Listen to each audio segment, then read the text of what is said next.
E aí, meu nome é Isturari, esse é o Palavras que Falam e hoje a gente vai falar sobre uma das melhores peças gregas. Se você não conhece o canal, convido você a conhecer porque a gente fala sobre literatura clássica, teoria literária e produção literária também, tem vídeo toda quinta. E o objetivo desse vídeo é fazer um breve resumo e uma análise um pouquinho mais aprofundada sobre o texto Édipo Rei, de Sófocles. A tradução que eu estou usando aqui é essa do Mário da Gama, eu acho ela bem eficiente, muito boa. Eu não acho que o Mário da Gama ele traduziu muito bem as comédias gregas, mas as tragédias eu acho que ele fez um trabalho bem eficiente. Inclusive, boa parte do roteiro desse vídeo aqui é totalmente tirado da introdução desse livro, que é uma introdução relativamente curta, mas eu acho que extremamente completa e que supre a necessidade de dizer exatamente o que você precisa saber antes de você ler. Sófocles, o autor do nosso livro, ele nasceu mais ou menos em 500 a.C. em Colono, que é um subúrbio de Atenas. Aos 28 anos de idade, o Sófocles ele conseguiu vencer num concurso trágico Ésquilo, que na época ele era o maior tragediógrafo, era o tragediógrafo mais importante, inclusive foi um dos únicos tragediógrafos gregos também que sobreviveram até nós, mas ele conseguiu vencer essa lenda da tragédia aos 28 anos de idade.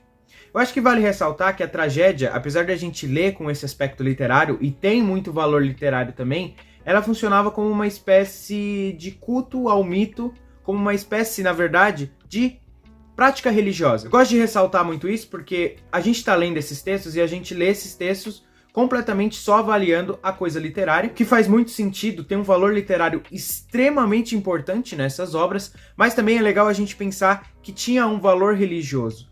Tanto que era muito comum existirem concursos em que vários tragediógrafos de Atenas, da Grécia no geral, se juntavam, apresentavam essas tragédias, e as melhores tragédias, as tragédias que tinham as melhores qualidades literárias, ganhavam premiações. O Sófocles ele produziu mais ou menos 123 peças e, pelo que se indica, parece que ele ganhou 24 vezes esse concurso trágico. O que significa que perto de 80 das suas tragédias foram premiadas. Ou seja, não é qualquer autor que a gente está falando. E o que tudo indica também é que as que ele não ganhou, ele ficou em segundo lugar ou muito perto disso. Ou seja, é um autor com uma qualidade artística muito interessante. Só que tem um problema, de todas essas 123 obras que ele produziu, que chegaram até a gente completas, foram só 7. Chegaram outras incompletas também, né, que às vezes algum autor citava o Édipo e a gente consegue entender que existia uma obra sobre tal tema,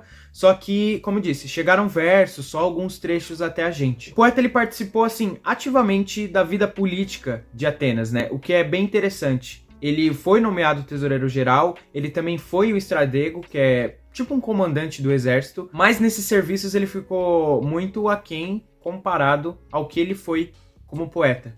Mas eu acredito que essa experiência que ele teve com a vida política, com certeza alimentou muito a sua produção da tragédia. Porque a tragédia, ela nasce desse conflito entre o homem e a polis, o homem e os deuses, o homem e a sociedade. Eu sei que eu falo isso em todos os vídeos que eu comento sobre tragédia, sobre alguma peça grega antiga, mas é essencial a gente relevar esses pontos, até porque vai que você não viu os vídeos também, né? Mas eu vou deixar alguns na descrição. Agora, chegando até Édipo Rei, né? A peça, na verdade, ela conta só o fragmento final, vamos dizer assim, de todo o desenrolar, de toda a cadeia do Édipo Rei. O que significa que a peça ela tem só um recorte preciso para essa cena apenas. Pode parecer meio estranho o cara fazer uma peça em que toda a história esteja no background, mas esses conteúdos aqui que os tragediógrafos acabavam trabalhando nas suas peças eram de conhecimento geral.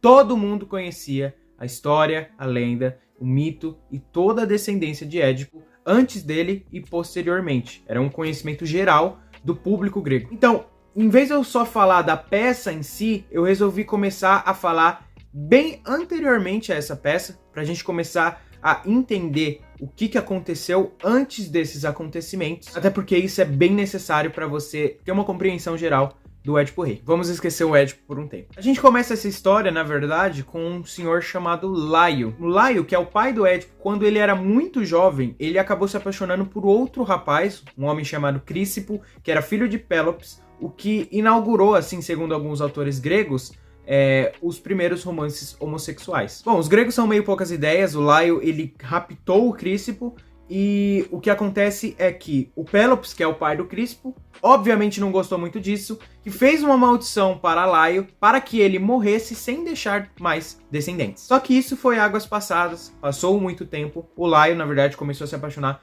por outra mulher chamada Jocasta. E nesse entrementes ele acabou se tornando também o rei de Tebas. Tebas é uma cidade muito importante para as tragédias gregas. Nas outras peças a gente acaba citando muito Tebas também, mas o problema começa agora.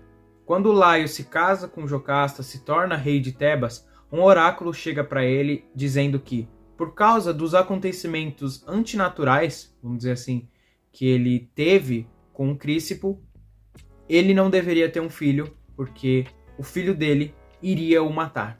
Segundo o oráculo, claro. Mas o Laio acabou sendo pai de um menino, no caso, o nosso Édipo. E o oráculo, só para explicar, ele é uma espécie de sacerdote que as pessoas consultavam quando elas tinham alguma dúvida referente a coisas divinas e muito importantes da vida delas. Então é como se eles representassem, de certa forma, um intermediário entre a mensagem divina e a pessoa que pergunta. É por isso também que eles são pessoas que recebem um mérito e um crédito em suas palavras justamente pela força de fé que elas carregam. Como ele queria fugir desse vaticínio que o oráculo fez para ele, de que o próprio filho dele o mataria, ele chegou para Jocasta, a mulher dele, dizendo para que eles deveriam se livrar do menino. E é o que Jocasta faz. Ela amarra e perfura os pés do Édipo e dá para um dos seus cuidadores de rebanhos se livrar dele. A ideia é que ele morresse sozinho lá no Cíteron, que é um monte grego muito importante para a mitologia grega no geral. Só que o problema é que o pastor sentiu extrema pena de ter que matar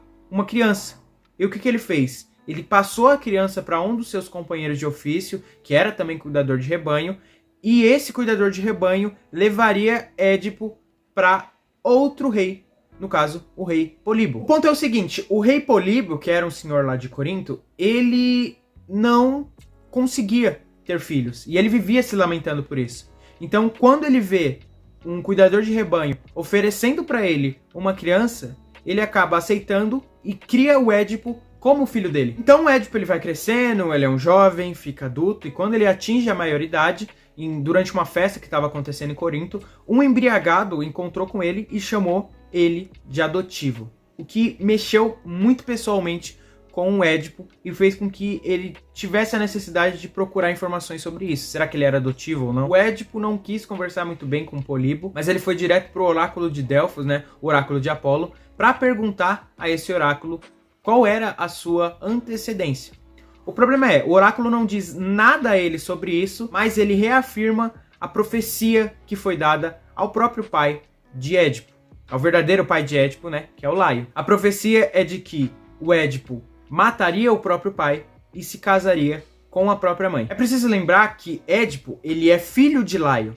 Só que, como ele não sabia que era adotivo de fato, ele achava que o pai dele era Políbo. Então, quando ele descobriu que em algum momento ele mataria o próprio pai e se casaria com a mãe, o que seria muito pior, ele fugiu para que ele nunca mais encarasse Políbo e a esposa de Políbo, né, a Mérope, para que ele não matasse Políbo e se casasse com Mérope, o que para ele era um grande absurdo, né? De certa forma, ele estava tentando fugir do destino. Esse é um dos temas centrais da obra, né? A fuga do destino, a necessidade de tentar vencer o destino. Só que, por tentar fugir do destino, o Édipo, ele tá indo de encontro ao próprio destino dele. Afinal, o Políbo e a Mérope não são os pais dele de verdade, e sim o Laio e a Jocasta. Aliás, vou até parar o caminho aqui do Édipo para dizer que você precisa se inscrever nesse canal e deixar o like, pelo amor de Deus, já tá aqui e não vai fazer nada. É nesse momento de fuga que ele acaba matando o próprio pai. Num caminho que ele estava seguindo, que era para Tebas, o local de origem dele de fato, ele acabou encontrando numa encruzilhada uma comitiva que tinha um senhor e seus criados, e esse grupo meio que reagiu insolentemente quando viram o Édipo, e eles acabaram entrando numa briga. E a reação do Édipo foi lutar contra esses criados, lutar contra esse senhor e matar todos eles. O problema já encontra aí. O senhor, quem o Édipo acabou de matar, era Laio, o próprio pai dele.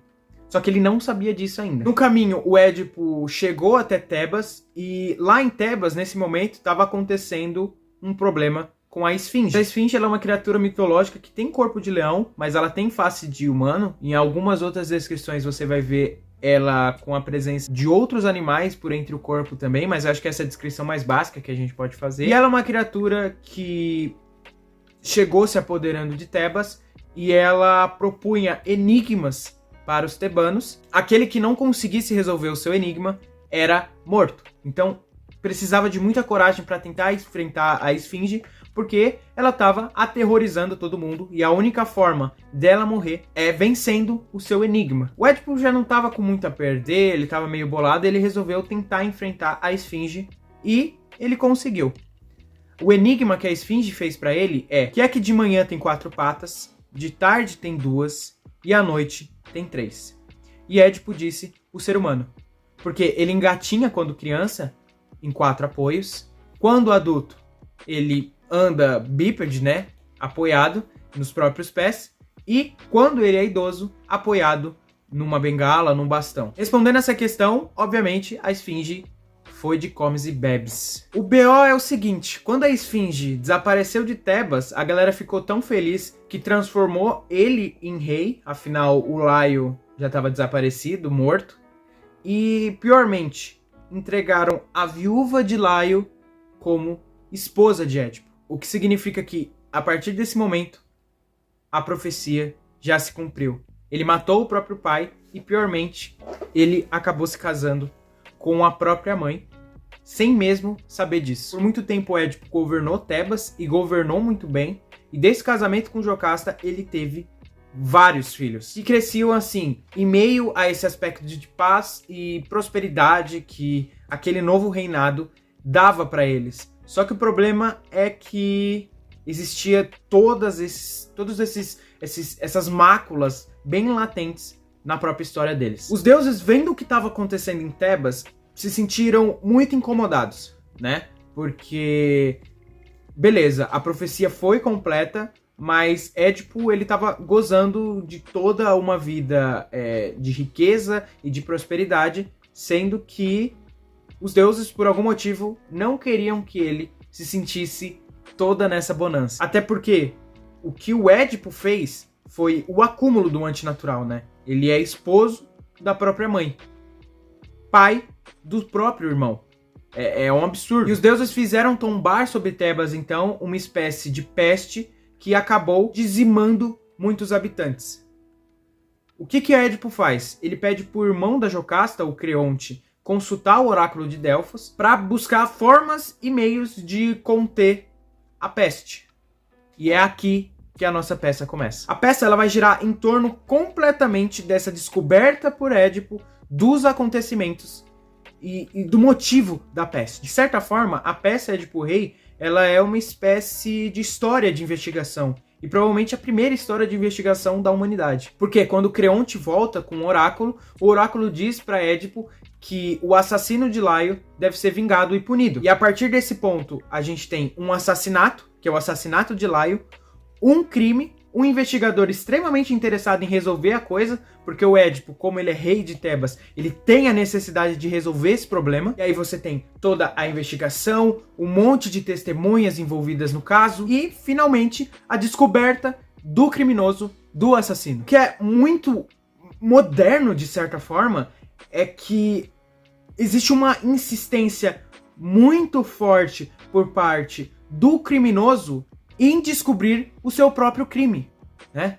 É uma sacada muito genial, principalmente para uma época 500 anos antes de Cristo. O que eu acho muito legal da estrutura do Édipo Rei é como os acontecimentos são encadeados, né? É de uma forma muito natural. Eu acredito que o Sófocles tenha tido esse cuidado também, porque o conteúdo dessa peça é muito pesado, né?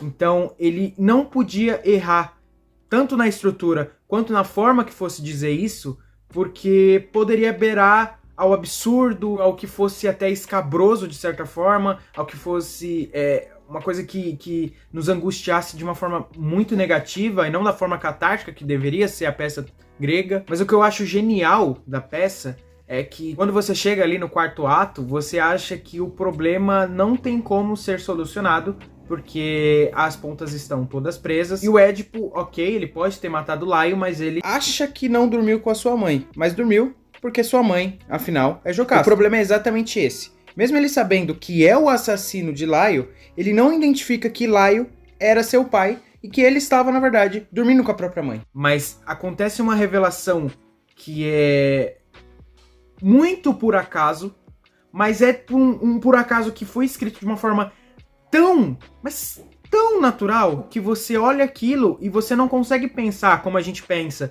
em muitas obras modernas, seja em literatura, seja, enfim, em filmes e tal, algo como, isso aí já estava scriptado no roteiro, esse por acaso é muito roteirizado. Não, é um por acaso que é tão bem encaixado que ele simboliza o fato de que a própria sorte vai ir contra o assassino, vai ir contra o pecador, vai ir contra as máculas da sociedade. É como se ele quisesse dizer que o injusto, ele tem que ser punido, né? E para isso, todas as forças cósmicas do universo vão concorrer para isso.